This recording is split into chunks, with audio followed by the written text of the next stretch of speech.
What's up, my YouTube family? Sergeant Graybeard back with another Division 2 video. Today is Wednesday, July 7th, and as always, I hope this message finds you healthy and safe. In today's video, my friends, as I do every Wednesday, I will be showing you the weekly vendor reset for Cassie Mendoza. Most of you know by now she shows up every Wednesday, so today we will be taking a look to see what she has for sale. Now, if you happen to be new to the channel, first of all, welcome. Secondly, feel free to hit that subscribe button. We would love for you to be a part of our gaming family. And if you enjoyed this or found it helpful at all, take a quick second and hit that like button. It really does help us out.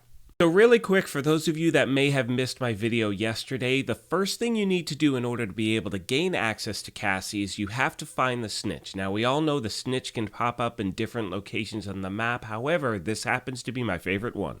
I happen to be right by the 1040 safe house in the Federal Triangle. Now, if you get to this location and the Snitch is not here, I recommend just resetting your control points, and pretty much within the first or second attempt, he should show up at that point.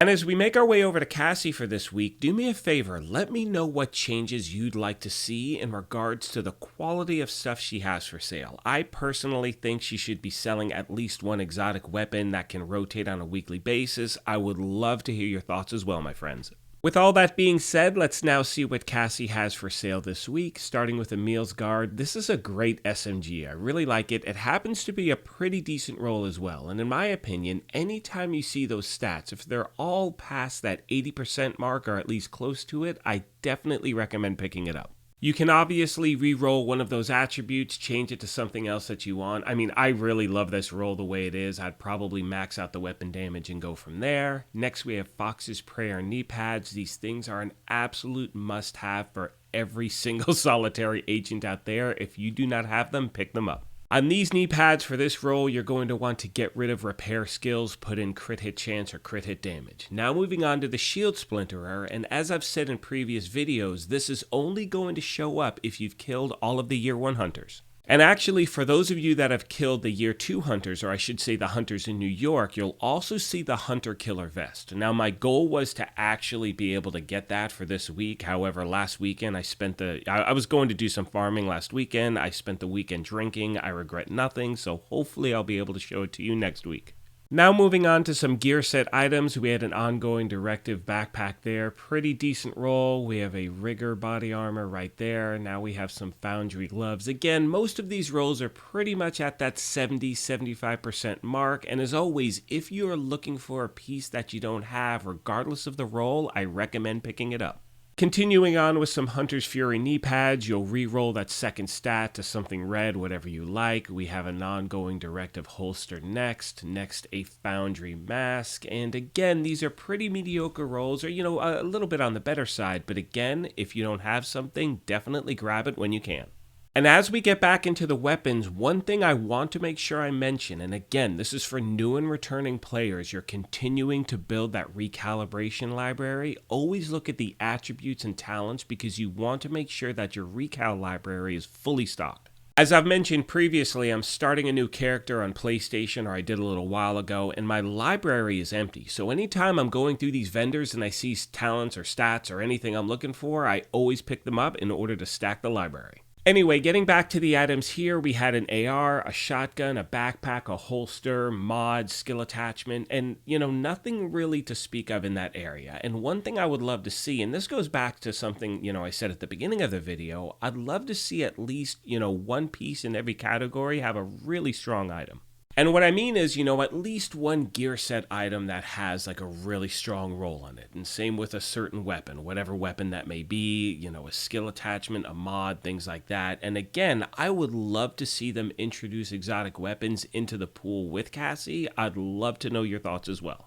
On that note, my friends, I'm going to start to wrap this video up. However, as always, I want to take a moment and thank you all for your continued support. Look, it's been really slow for this game, we know that. But the fact that you're here at the channel watching these videos sincerely means a lot, and I'm so thankful you're a part of this family. Like I mentioned at the beginning of this thing, if you happen to be new here, feel free to hit that subscribe button. If you enjoyed this, you could hit that like button as well, which really does help out. But most importantly, take care of yourselves, be kind to each other, and we will talk to you soon.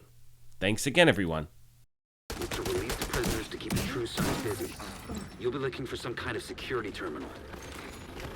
The security terminal should be somewhere nearby. Look around.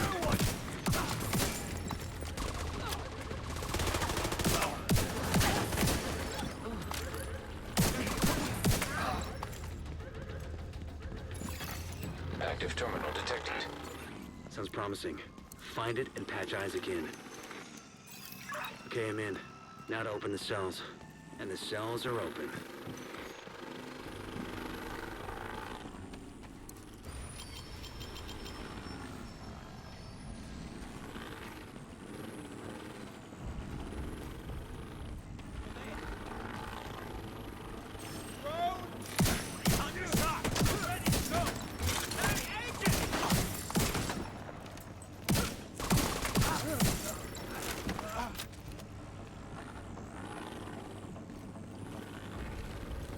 The main holding area is downstairs. Get moving.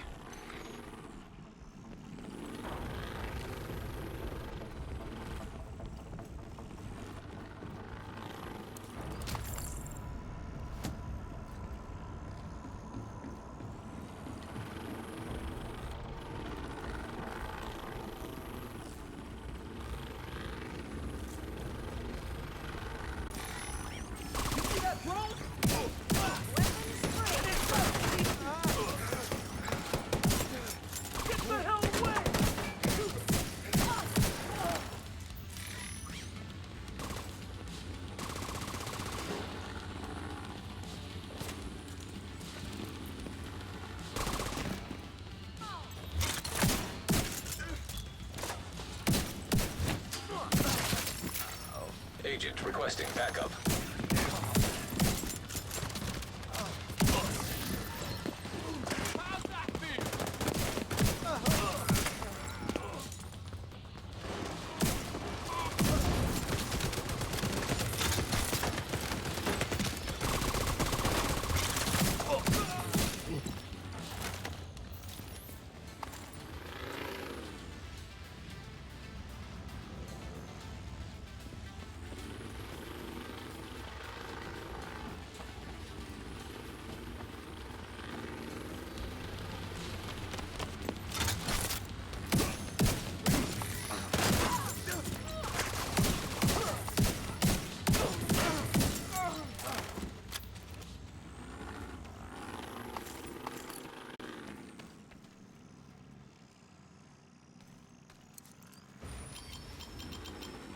The True Sons seem to be in control of the holding area.